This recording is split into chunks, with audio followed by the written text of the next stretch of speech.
All right, howdy. Welcome to the Laptop Empire Show. So, Bobby, a few episodes back, I don't know how many, we were talking about content creation and starting a business. And I think we were talking about like your advice for people. And one of the things you said that really stood out to me was you need to have a clear idea from day one, and you know what kind of business you want. So I want to talk about that because I still don't know what I want to be when I grow up. Yeah. And so I think that's pretty difficult. Yeah, it is. I don't know. That sounds like something I would say that is, I don't know, half Put thought yourself out. in a corner. Yeah. I don't think you have to have that. I think it would be really nice if you did. I don't know. It's interesting. Like there's so many people, I feel like back in the day, like I always thought that like starting a business, like you come up with a business plan and you like have a real, like, I think that the people that are a generation ahead of us think in those terms. Because when I talk to business holders, my goodness, business owners that are older than me and like maybe in their like mid 40s, like going up into their almost close to 50, like they are very much about like, you need to have a business plan, you have this mapped out, you need to have strategy. And I think a lot of that might have come from starting a business, I don't know, Having to get a 15, loan. 20.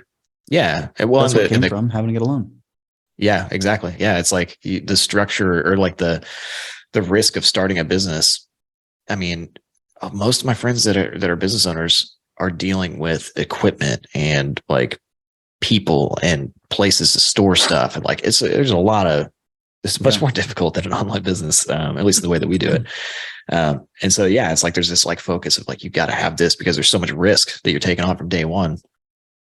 Now, I don't think you have to have that to start an online business, but man, having like a kind of a vision does help a whole lot. Like, I mean, even in it can change. I think that's the thing. It's like, I think you should start with something and go like, here's what I kind of want to do. I want my life to look like this. And then if it changes along the way, that's fine. But I think, I think it will change along the way. Like, yeah, totally. It's going to.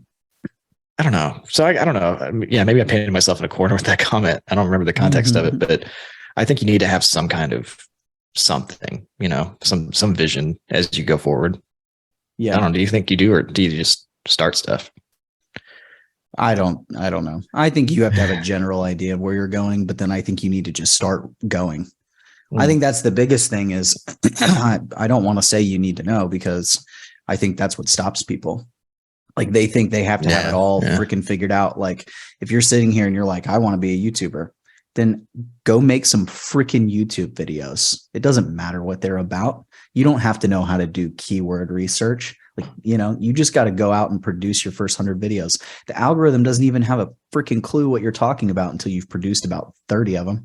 So like, you just got to go out and take action, I think. But I think it's helpful to know a little bit of a direction. But I just think we live in this cool time where I feel like you can just lean into an obsession. Like I've thought about this a lot as I've started like creating more content. Like you don't worry about your niche or your branding or any of that. Just like lean into your obsession. What's the thing that you're already constantly talking about, constantly reading about, constantly listening to, constantly, I don't know if I said talking about, like, maybe. Yeah. So, I mean, like if you're just like really into football, like just talk about football, like talk about your team, people make a living talking about their favorite college sports team, their favorite pro sports team. People make a living talking about their favorite book genre and making book recommendations and reviews and stuff. Like whatever you're into, just lean into that. Like how, I think it goes to one of those things that, is it Gary Vee that says this? I don't know. Like he says a lot maybe it is. That concept of like, you don't have to be a 7-figure business owner. Like you can go, like you can be an 80K a year. Yeah, he says that.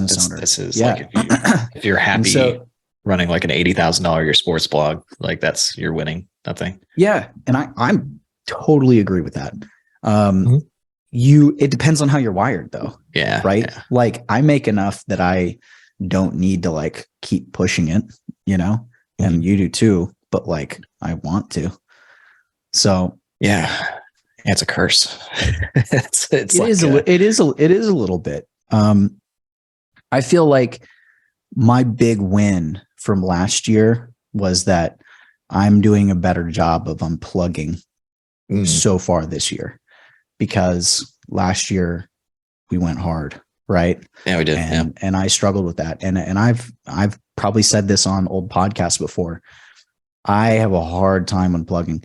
Thank God that I'm married and have children, because if I had discovered this before I had met my wife, I would be sitting alone in my apartment, working nonstop, never going out, because I just don't really need to go be around people, you know, like, and I do, I get kind of obsessive. So it forces me to kind of put those things in place, but it's hard. Like I'm the kind of person that like, I'm done, I'm done for the day. I'm going downstairs, but it's hard for me to not pull my laptop out, to not pull up certain things on my phone and keep going a little bit, So yeah, man, I think it depends, but what a cool world to live in, that you can just lean into your obsession and make a living from it. Yeah, we're so fortunate. Like this is a very like champagne kind of conversation. Hashtag blessed.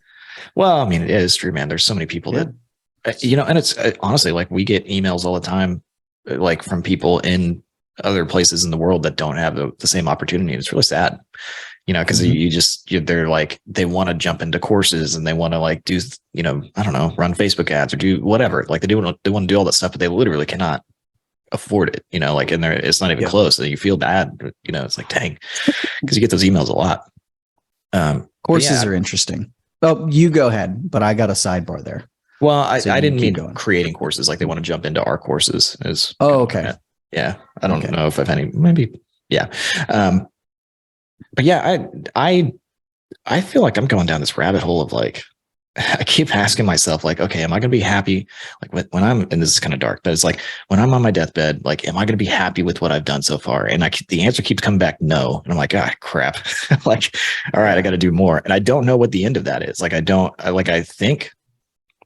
man. It's like, I think that I have these very, very large goals and I have a feeling that I'm going to get there and then go like, yeah, I think I should still do more while I'm here.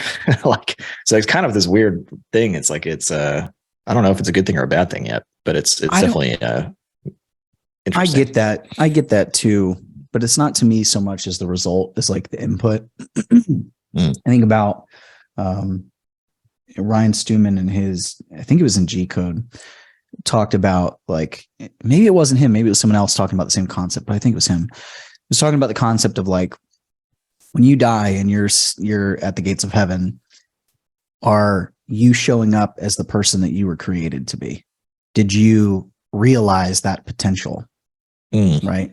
And that to me that's not about outputs. That's about inputs. Did you put the effort in? Did you pursue those things? Did you show up? So I try to look at it that way, which I think is the results will follow if you do it. But that's always real big to me. And that kind of goes to, we were just talking about this week, but like for me, where I'm like, I really felt when Mason went to preschool this year. Mason's my middle son, guys. He's 5. So when he went to preschool, and I was like, this is our last summer with him.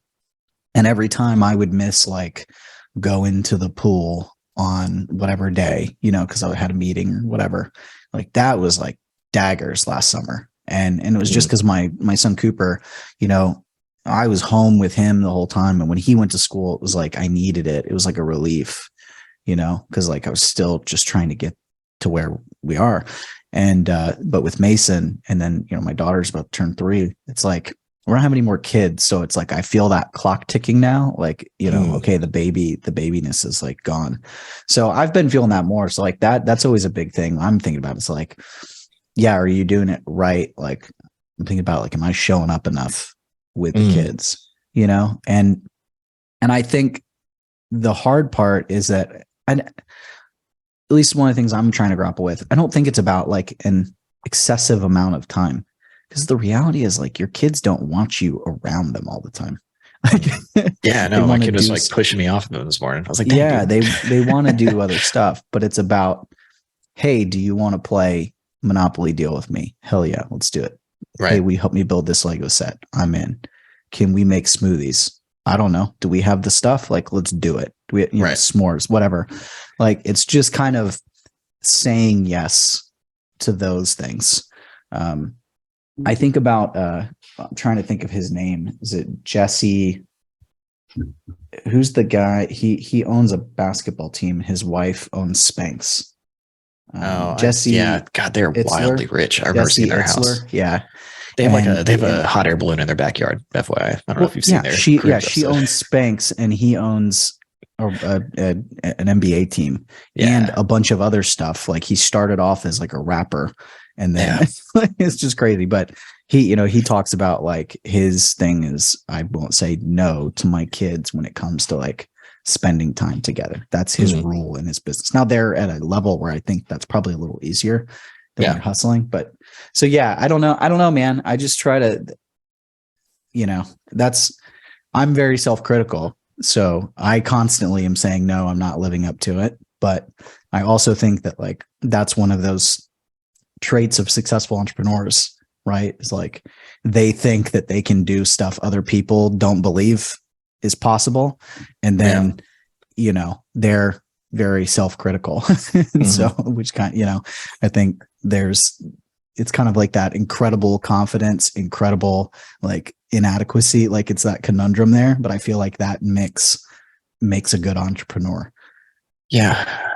Yeah. I've actually, like, not surprisingly, but Rambier, he used to be our fitness coach, online fitness coach. And like, I still talk to him to this day.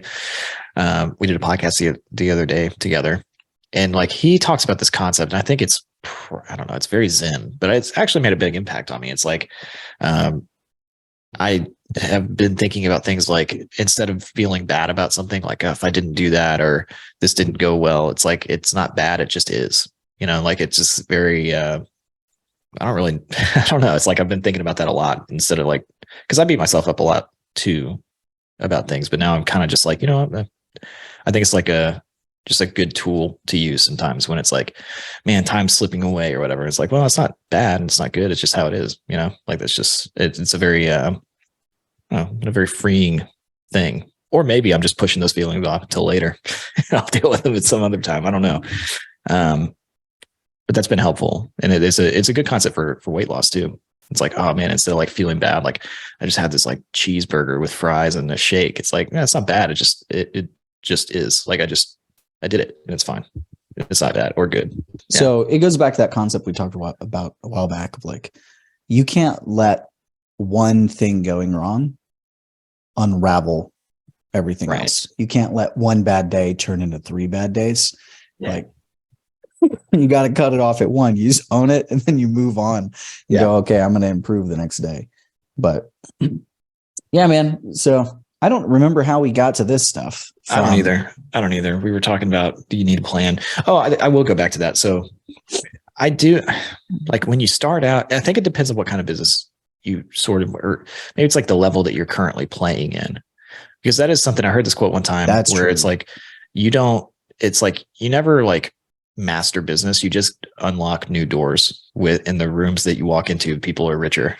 Like, and I've noticed that it's like, every time you kind of reach a new level, it's like you walk into a room and you're like, oh crap, I'm the poorest person here.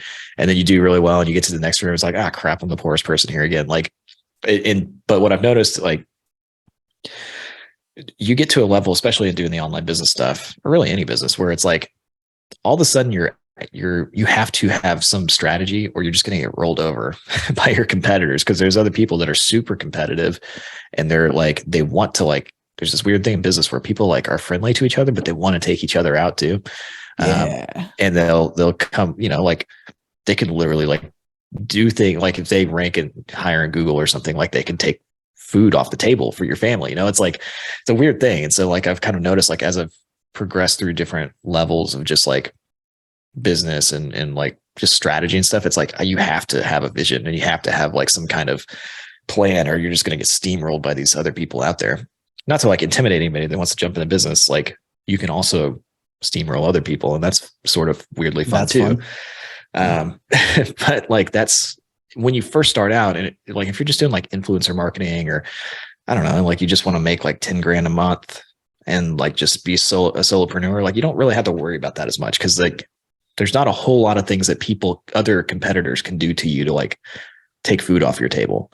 But once you start going like, okay, I want to really take this up to a high level, like then you do, like then you're playing with the big boys and girls that, Yeah. that don't mess around.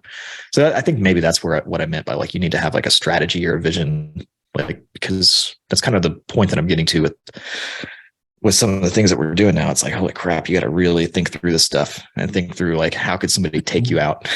Like in a When business sense. yeah, when you get to a certain level, you definitely have to have that. I think at the beginning, you have to balance having a direction and getting in your own way. Yeah. Like momentum is better than direction when you're brand new. Like I think of like, there's this quote. It's like, not all growth is growth in the right direction. Like, and that becomes very true once you're established, but especially when you have some success, because then opportunities appear and you have to make sure you're only saying yes to the right opportunities. But when you're early on, you can redirect. Yeah. And, it's better to have motion and to take action and to do things than to just be stuck. And it's hard. 100%. Yeah. Like that's really hard. So, and that's, I think why, like I said, like leaning into your obsession, like that helps a lot. Yeah. And it does help a lot. But to me, it's like about showing up and then to mastering the process of whatever you're trying to do. So like if you're a creator, like if you have to post a video a week or you have to write 2 blog posts a week or whatever, like you need to just master the process of showing up and not really care about, it's not as important what it's about or, how optimized it is. Like it's just about doing it and like flexing that muscle, like building that muscle. And then once you've done that, then you can start to figure things out. But if you're consistent and you're taking action, you will stumble into a certain level of success and you will start to figure things out. And I don't think a lot of people realize that. Like, I agree with that. One of the difficulties that comes with that, because this is something that I've been learning how to do over the last couple of years, but like, let's say you do want to start a sports blog or you do want to start you want to be an influencer or whatever. It's interesting because I see my wife go through this, like she's building her YouTube channel. She's starting to have like brands that talk to her and she's starting to jump on these calls with these like affiliate managers and stuff. There is a level of like, there's like a level of understanding that you have to have going into conversations with those people that kind of control the money that you can make. And it's been something that I was not very good at. And I don't know if I'm still very good at it, but I've gotten a lot better. But like, even if you just start like a lifestyle business and it's marketing based or affiliate marketing based or sponsorship based, like you have to be able to go into those meetings with people and understand how much leverage do I have? How much budget do they have? But they're not going to tell me because they never tell you how much budget they actually have. Like there's this like game that's played where it's like, we have this much money for budget and it's always a very low number. So then you have to like push to a higher number and then they might come back and like play hardball with you. But if you have a lot of leverage, they might not. And they'll never tell you what other people are doing or what they're paying other people. So that's one thing that like, I'm not going to say you have to go into a strategy, but you just have to like, once you start having those conversations with brand partners, like you have to just be very like attentive and like learn how to I don't know, wade through those conversations. Is that the right way to say it? How to navigate those conversations. Yeah. So that is something like there is strategy involved, even if you're at a low level. I'm not going to say low level, even if you're at a beginner level, like there is strategy once you start wanting to make money with this stuff. Yeah. Well, there's tons of strategy. It's just a matter of like, how much you're leveraging it. And I think the further along you get into the journey, the more there has to be of that. And you're going to learn a lot of it on the way. Like failure is the great teacher. Like, you just need to embrace it. Like that's how you learn, is you mess things up. But there's definitely business owners that are very strategic and others that aren't, and I think like when we were starting out together, I think we got ahead by being more strategic than a lot of the other people that were around us. Probably. You know, and you know, I don't know if that's still the case, but that was like early on. I mean, we were selling in a way and building funnels in a way and marketing in a way and copywriting in a way that other people weren't. And so that was a big, big advantage, but that's why you got to always be learning too. Like, and you know, you've got to constantly be trying to improve and build up those skills, you know, and that starts with mastering whatever the first core thing you're doing is, and then like figuring out whatever the next piece is, you know. So it's like, if you're, and I'm just continue using the content creator example, like first you just have to master the showing up, creating and publishing content consistently. And then, then you got to master like, okay, how do I get this audience off platform, right? Build my list, you know, and then you got to figure out product, and then you got to, you know, there's like, then you can go in a million different directions. Like there's no one right way to do it, but you got to learn those things. You got to be investing in yourself. That goes to the last episode. Like you've got to be investing in yourself. You got to be investing in your business. It doesn't matter what's going on in the world. If you're not improving, you're not investing in yourself, like you're going backwards. Yeah. You're getting past. Wait, what? I just said you're going backwards, or you're getting past stuff if you're not investing in yourself. Sorry, I thought you said we were like getting past time or something. Yeah, I don't know. I think, I don't know. I always go down these like weird rabbit holes with this stuff. And I feel like I make this stuff sound a little bit too complicated, especially for people that are like trying to. You do. But no, maybe, but like, you know what? Also, I wish somebody told me the truth about it. You know, it's like, it is hard. It's like, you can create content, you can get to a certain level, you can get to a very good level. And then if you want to up level from there, really what it comes down to is like, you have to understand how to navigate conversations with people that have access to like money that you want. Like, and so that's just something, going back to my wife. It's like, I told her, I gave her a lot of guidance on like, okay, you're going in this conversation with this brand. Here's how you do it. Like, don't say this, put this in the email. Don't say this here, you know, but at the end of the day, she had to just go jump on the call and find out for herself, you know, and she probably handled it really well. She may or may not have used any of the stuff that I told her, but she's going to be better the next time she gets on one of those calls. So, but I guess what I'm trying to say is like, when you get to that point where you're talking to brand managers, you're, you know, trying to negotiate deals for yourself, and like, you're going to not be good at it at first, and that's okay. You just have to continue to learn how to get better at it, or just be like really, I don't know, attentive of like what's going on, and also realize like, how much are they telling you versus what are they not telling you? I don't know. I could go like very, very far down the rabbit hole of talking to affiliate managers, because it's a weird part of business, talking to brand people. That'd be an interesting topic too. Yeah. I think there's also something like, you just got to be stubborn and not give up. Like, you can, if you can be stubborn and not give up, like if you can show up and not give up for long enough, you'll do fine. You'll figure it out. Like, you're going to have good years. You're going to have bad years. You just can't give up, you know? And like, I feel like we always have that, like, even in moments when it sucks, it's like, whatever, we're going to figure it out. Like, this plan didn't work, but the next one, Pinky. The next one. Well, yeah, I mean, it's like, you do go through those waves in business, like things, like sometimes everything just works, like it just clicks. And then for, you know, periods of time you go through things and it's like, man, this is really difficult.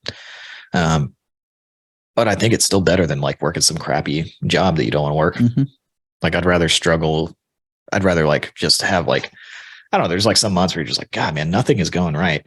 And then all of a sudden there's like light at the end of the tunnel. You're like, oh, this is awesome. But that's way better than just like soullessly driving to your job every day like I used to, where you just like listen to sports radio and everything sucks. And you're just like, oh, I hate this. I wish I wasn't doing this. Like, I'd rather it be a mix of stressful and fun instead, you know? Yeah.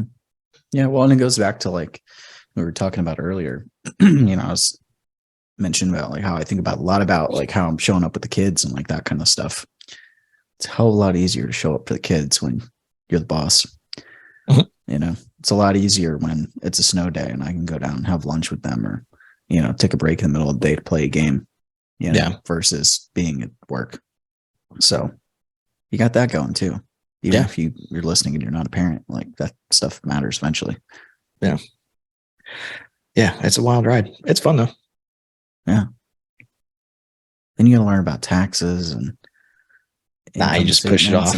All that I think you kind could of just be stuff. stubborn about taxes and just not pay them until until something bad happens to you. Don't do that. That's not true. Oh, God. No, that is another thing. Yeah. And that's that one, man, we should, well, I don't know if we should do a tax episode. I don't know if we're qualified to do that, but I mean, we could certainly talk at some point about like the learning lessons that you go through with the tax stuff, because it is something that it's like you spend all this time like learning how to run your business, learning how to create the content, learning how to do all this stuff. And then you're like, ah, crap, I have to learn how to do like this administrative stuff too. But Yeah. you just kind of figure it out. Like every business owner I know, like they're administrative wizards if they've been doing it long enough. And they're also just like a master at their craft and they know sales. Like you just get this really, really broad depth of knowledge across a lot of different areas in business, which is, I think why it's Business so much fun. business will force you to like learn certain things at certain times.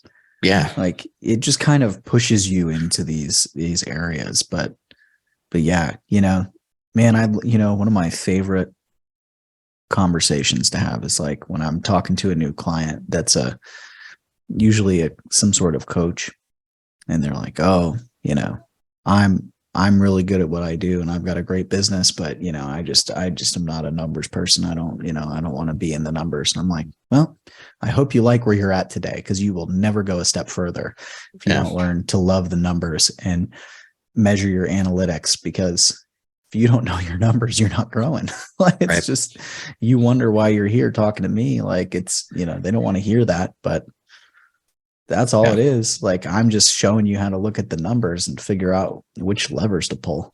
Right. So yeah, it just kind of forces you to learn stuff. So, okay. So have a vision if you can, take action if you don't. So maybe have a figure it vision, out as maybe you go. don't. Yeah. Like that's the big plan here. Yeah. Got anything to add to that? No, I don't. I right. don't have anything. Well, thanks for listening to our ramblings, everybody. We appreciate it. Make sure you subscribe on YouTube. We're also on Instagram. I'm sure we'll be on Twitter eventually, but we're not at the moment. And if you have any ideas, anything you want to see on the show, please let us know in the comments and we will consider it. We might put it into the what is this? The roulette wheel of ideas that we did today? The idea picker wheel. Yep. All right. See you next week. Later, everyone.